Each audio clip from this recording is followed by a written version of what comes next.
Assalamualaikum warahmatullahi wabarakatuh.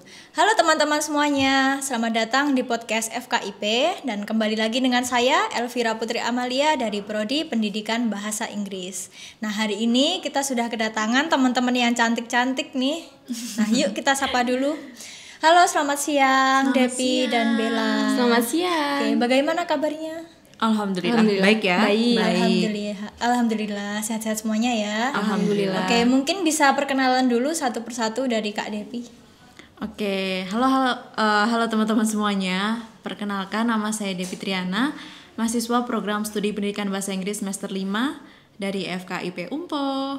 Oke. Untuk Kak Saya nih. Hai teman-teman semuanya, perkenalkan saya Rodita Bella Roba dari program studi pendidikan bahasa Inggris semester 5. Kelas ya kita, sekelas. Ya, sekelas. jadi kita semuanya kita ngobrol santai aja. Iya, dari kelas yang sama, semesternya juga sama, prodinya juga sama. Nah, teman-teman, Kak Depi dan Kak Bella ini merupakan mahasiswa dari Universitas Muhammadiyah Ponorogo yang telah mengikuti program kampus mengajar ya, Kak ya. Iya, benar sekali. Untuk teman-teman yang belum tahu, Kampus Mengajar adalah salah satu program dari Kemdikbud di mana mahasiswa dari seluruh Indonesia membantu Bapak Ibu guru SD atau SMP untuk mengajar ya Kak ya. Iya, benar. Membantu mengajar di era pandemi ini ya.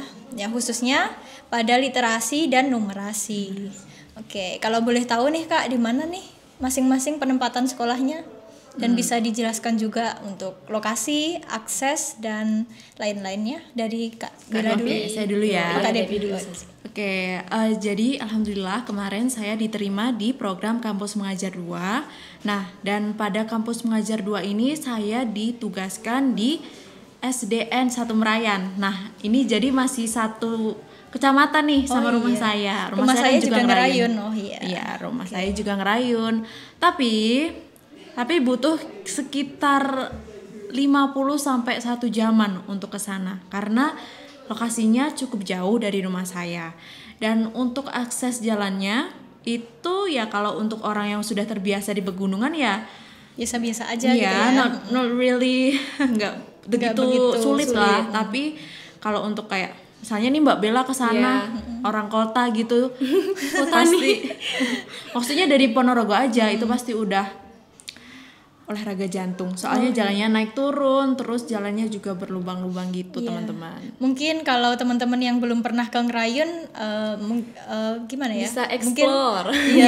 Bisa explore ke Ngerayun. Sambil uji adrenalin juga. Wah, iya. Oke, untuk Kak Bella? Kalau saya sendiri, saya ditempatkan di SD Negeri 2 Candi, itu terletak di Kecamatan Melara. Kebetulan saya juga dari Melara nih. Tapi SD 2 Candi itu letaknya di timur. Oh, di ujung timur ya. Timur Kecamatan Melara. Itu agak pegunungan sih, dari aksesnya itu hanya mendekati SD saja itu yang sulit, kayak ada belokan, terus tanjakan, jalan yang terjal, ya begitu. Tapi selebihnya masih bisa dijangkau. Oke. Jadi walaupun di ujung timur ya Kak ya masih bisa dijangkau. Ya, alhamdulillah. Mungkin bisa dijelaskan kalau di SD-nya itu sarana prasarananya seperti apa? Kan kita sudah tahu karena sekolah yang dituju itu bukan sekolah yang akreditasinya bagus kan. Yang sekolah yang ada di daerah 3T, terdepan, tertinggal, ya dan apa nih? terdalam bukan? Bukan Kak, ternyata terdepan, tertinggal, dan terpelosok. Terpelosok. Mungkin bisa dijelaskan dulu dari Kak Rodita. Ya, kalau sarana dan prasarananya di sana itu kebetulan masih minim karena terlihat dari siswanya juga di sana itu masih terdapat 34-an siswa kalau nggak salah. Itu satu sekolah ya Kak? Iya, satu sekolah kan biasanya dalam satu kelas itu ada 30-an. Nah, ini dalam satu sekolah itu masih 34-an siswa. Jadi satu kelas itu ada yang dua siswi. Wow. Satu kelas itu ada yang 2 siswi, ada yang 5, ada yang 6 begitu. Untuk sarananya juga masih kurang nih, kayak perpustakaan belum ada. Terus kayak tenaga pendidik itu masih kekurangan, soalnya kemarin saya masuk itu masih baru ada yang purna tugas gitu. Jadi membutuhkan sekali dari kampus mengajar ini, mahasiswa kampus mengajar ini. Oke, untuk Kak Depi gimana? Oke. Kalau untuk dari siswanya ya, kayaknya siswa di SD sasaran saya itu lebih banyak daripada dari Bella ini. Soalnya ada sekitar 60 sampai 70-an siswa itu dalam satu sekolahan. Dan untuk sarana dan prasaranya itu perpustakaannya sudah ada tapi tidak terawat, dan beberapa buku bahkan sudah dimakan oleh rayap-rayap gitu, sampai habis gitu. Iya. Dan untuk fasilitas lainnya mungkin seperti toilet itu juga sudah cukup bagus. Ya itu aja sih, kayak fasilitasnya tuh belum selengkap SD-SD yang ada di kota gitu. Oke, fasilitasnya sudah ada cuma belum lengkap gitu ya Kak ya. Iya. Oke, ini kan tadi tentang sarana dan prasarananya. Untuk pada pembelajarannya gimana nih Kak? Ada kendala atau bagaimana dari Kak Depi? Oke. Kita ngomongin ini selama ini kan masih pandemi. Iya, dan kemarin waktu saya masuk ke sana juga masih melakukan pembelajaran online walaupun ada yang offline. Jadi kayak kadang online kadang offline gitu. Nah sebelumnya waktu online itu banget ya, kayak sulit untuk melakukan pembelajaran online. Karena apa? Karena di sana itu nggak ada jaringan seluler, jaringan untuk internet anak-anak belajar itu nggak ada. Nah kalaupun ada itu mereka akan keberatan ketika menggunakan virtual meeting seperti Google Meet atau Zoom, karena meskipun ada tuh nggak kuat untuk melakukan virtual meeting tersebut. Jadi menurut saya selama pandemi ini cukup menurun dari kualitas belajarnya, karena ya disebabkan oleh kendala-kendala seperti sinyal dan juga kayak mungkin gadgetnya mungkin belum memadai seperti itu. Oke, itu dari Kak Depi ya. Kalau dari Kak Bella gimana? Kalau di SD penempatan saya itu sebenarnya boleh untuk tatap muka. Soalnya yang sedikit itu ya Kak, kurang dari 10 ya per kelasnya. Iya, ada yang 7, maksimal 7 lah satu kelas itu. Jadi kita itu diperbolehkan tatap muka, tapi waktu awal-awal masih PPKM itu dibatasi hari Senin sampai dengan Jumat itu offline, tapi Sabtunya online begitu. Karena sama kayak Kak Depi nih, di sana itu masih sulit jaringan. Bahkan di sana itu tidak ada sama sekali sinyal itu. Di smartphone itu tidak ada. Jadi pakai wifi, kalau nggak gitu voucher. Voucher wifi. Ya, voucher wifi. Tapi kan itu dalam pembelajaran online ya. Kalau offline-nya mungkin ada kendala. Kalau offline-nya itu kendalanya sarana prasarana itu tadi sih gitu. Mungkin sama tenaga pendidiknya yang masih kurang. Gitu. Oke, lalu program kerja apa aja sih yang telah dilakukan sama teman-teman ketika melaksanakan tugas dalam kampus mengajar ini? Dari Kak Bella? Kalau program kelompok ini sebenarnya lumayan banyak. Salah satunya itu membuat pojok baca di setiap kelas itu untuk meningkatkan literasi siswa. Jadi setiap kelas itu kita membuatkan pojok baca. Disediakan buku-buku untuk mengasah skill membacanya siswa. Masih ada tuh Kak beberapa siswa di kelas 2, bahkan kelas 3 pun masih ada yang kesulitan dalam membaca itu. Jadi kita inisiatif untuk membuat pojok baca tersebut. Oke, jadi per kelas ada pojok bacanya. Ada. Oke. Untuk peningkatan kemampuan literasi siswa. Oke, untuk Kak Depi sendiri? Oke, jadi ada beberapa program kerja yang telah kami satu kelompok laksanakan di SDN 1 Merayan. Antara lain perpustakaan, yang perpustakaannya awalnya nggak terawat dan dimakan rayap, itu kita bereskan, kita tata ulang, dan kita beri penomoran juga untuk mempermudahkan arsip dan juga inventarisnya. Kemudian dalam literasi dan numerasi, di literasi kita mempunyai program mendongeng. Jadi di situ kita ajak anak-anak untuk mendengarkan dongeng, jadi untuk meningkatkan literasi anak. Kemudian untuk numerasinya kita juga menerapkan beberapa STEAM dalam pembelajaran. Jadi kayak praktik langsung gitu loh, nggak hanya teori aja. STEAM itu ya? Ya, STEAM itu. Kemudian ini nih, kemarin saya menemukan hal yang cukup unik tapi juga melihatnya tuh agak gimana gitu. Karena siswa kelas 6 itu belum lancar membaca. Oh, padahal sudah kelas 6 ya, Kak ya? Iya, padahal udah kelas 6. Itu mungkin karena efek pandemi ini ya, belajar di rumah terus. Iya, pembelajaran kan jadi kurang efektif juga. Iya, nah untuk itu kemarin sempat di jam-jam istirahat gitu, itu ada tiga anak kan, itu kita panggil kayak di ruang kelas gitu. Nah di situ kita ajarin untuk membaca sama menulis juga. Oke, jadi ada bimbingan khusus untuk yang belum bisa membaca gitu ya, Kak? Iya.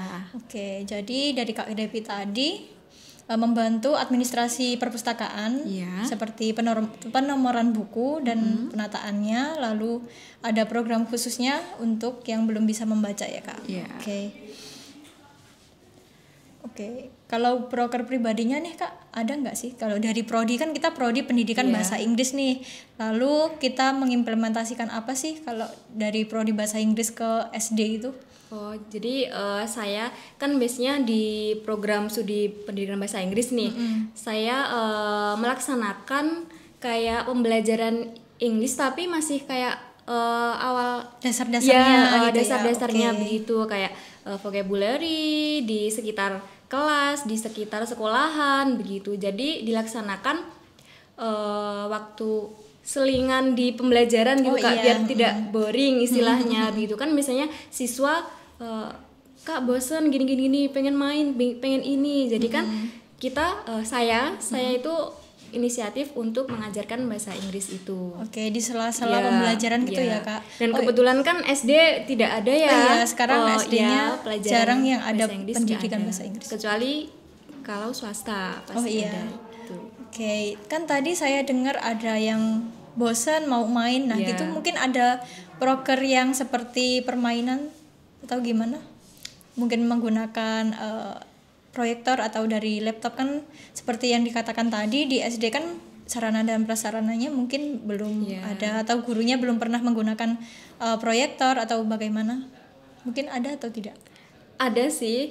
Kalau dari sekolah saya itu inisiatif meminjam dari proyektor di kantor. Kan setiap kelas belum ada nih proyektornya. Jadi minjem di kantor, kita memutarkan video dari YouTube. Jadi kita dari mahasiswa sendiri itu membawa laptop untuk menampilkan video pembelajaran untuk siswa begitu. Oke, jadi selain media pembelajarannya selain dari buku, kita juga teman-teman juga memberikan media pembelajaran yang berupa video ya, Kak ya? Iya, benar. Oke, jadi juga beragam ya. Oke nih, Kak, kan kita dari prodi pendidikan bahasa Inggris dan fakultasnya fakultas pendidikan nih, Kak. Nah, sebagai mahasiswa dari fakultas pendidikan, apa saja sih kesan dan pengalamannya ya selama di kampus mengajar? Ya mungkin dari mata kuliah kita yang dapat diimplementasikan ke dalam program tersebut, Kak. Mungkin dari Kak Depi. Waktu mengikuti program kampus mengajar kemarin tuh kayak something new banget buat saya, karena itu hal-hal yang sebelumnya hanya saya pelajari di setiap mata kuliah. Nah, kemudian saya langsung ditempatkan di lapangan. Nah, itu something special banget. Nah, untuk kayak mata kuliah yang related gitu sama program ini tuh banyak banget dari FKIP ini. Contohnya kayak gimana kita harus menghandle siswa yang basically mereka punya kayak karakter yang berbeda-beda. Ya, itu challenging banget kalau kita sebelumnya belum pernah belajar. Tapi untungnya di FKIP ini kita sudah diajarkan sebelumnya di semester 1, 2, 3. Iya, 1, 2, 3 itu. Jadi membantu sekali untuk saya bisa kayak memahami siswa. Nah, siswa itu kayak tipe model pembelajaran yang mudah mereka pahami itu seperti apa, kayak gitu. Oke, untuk Kak Bella? Kurang lebihnya sama sih ya, sama kayak Mbak Depi. Kan kita di kampus itu diajarkan istilahnya teorinya dulu ya. Nah, kita itu ikut kampus mengajar ini kayak mempraktekkan hasil dari apa yang teori udah kita dapatkan yang kita dapatkan di universitas. Jadi kita bisa mengamalkannya di SD tersebut. gitu. Oke, kalau kegiatan yang lainnya nih Kak, mungkin yang seru-seruan gitu ada nggak sih? Oh, ada dong. pasti. Ada. Dari Kak Bella dulu. Kalau saya kemarin ada peringatan Maulid Nabi nih. Itu kita melaksanakan kayak lomba-lomba seperti mengaji, hafalan surat, seperti Islami gitu deh pokoknya. Jadi berlangsung 2 hari. Itu yang hari pertama lomba-lomba, lalu hari keduanya itu kayak pembagian hadiah, doa bersama, sholat duha, dan akhirnya makan bersama gitu. Oke, untuk Kak Depi? Kayaknya sama, tapi mungkin momennya sih yang beda. Kayak kemarin waktu Agustusan, nah kita mengadakan lomba kemerdekaan seperti mewarnai untuk yang masih kelas 1-2, terus menggambar yang temanya kemerdekaan, sama menghafalkan proklamasi untuk yang teks proklamasi ya Kak? Teks proklamasi. Nah jadi di situ kita senang-senang, terus ada door prize-nya juga, dan waktu Maulid Nabi juga ada beberapa lombanya juga. Kemudian yang waktu itu ada yang paling seru nih, ada jalan santai bersama. Nah di situ kita jalan santai, terus setelah jalan santai kita makan bersama, makannya bareng-bareng di lapangan. Udah gitu. capek-capek abis gitu makan gitu ya. Nikmat banget. Terasa banget itu. kebersamaannya. Dari kelas 1 sampai kelas 6. Terus abis makan udah langsung tuh door prize banyak banget itu dibagiin, semuanya dapat. Semuanya dapat door prize-nya semuanya ya, dapat Kak? door prize. Siswanya senang banget. Jadi selain dalam mengajar sama membantu administrasi dan juga adaptasi teknologi ya Kak ya. Jadi ada program-program untuk main-main dan seru-seruan bareng siswa-siswi gitu ya Kak ya. Refreshing juga biar nggak suntuk belajar. Iya bener sekali, biar nggak bosan gitu ya. Oke, jadi selama mengikuti program ini SD atau SMP, SD semua ya Kak ya? SD semuanya. SD semua. Cukup terbantu ya Kak mungkin dalam tenaga pendidiknya tadi yang Kak Bella katanya kurang. Lalu dari Kak Depi tadi ya, kalau yang dari perpustakaan tadi yang sama. sebelumnya bukunya mungkin belum tertata rapi, belum ada nomornya, lalu kemudian ditata dan diberi penomoran. Oke. Dalam pembelajaran juga mengajar juga ya Kak semuanya Kak? Iya, membantu. Biasanya kayak gitu kalau mungkin gurunya lagi repot tuh, rapat atau lagi mungkin ada kegiatan lainnya gitu. Iya, ada kegiatan lainnya, kita diberi kesempatan untuk mengajar di kelas, dan itu bagus banget sih menurut saya, karena kita bisa belajar buat ngajar juga, pengalaman baru juga. Bukan buat ngajar doang, tapi kita belajar. Dan juga mengimplementasikan apa yang sudah kita dapatkan selama kuliah di Universitas Muhammadiyah Ponorogo ini juga. Oke. Mungkin sebelum kita tutup nih ya, mungkin kita bisa jargon bareng-bareng nih Kak. Udah tahu kan jargonnya FKIP? Tahu dong. Oke, nanti kalau saya bilang FKIP, nanti kita bilang sama-sama. Oke. 1, 2, 3. FKIP Profesional Islami Mendunia. Oke, sampai jumpa di episode selanjutnya. Wassalamualaikum warahmatullahi wabarakatuh. Bye bye.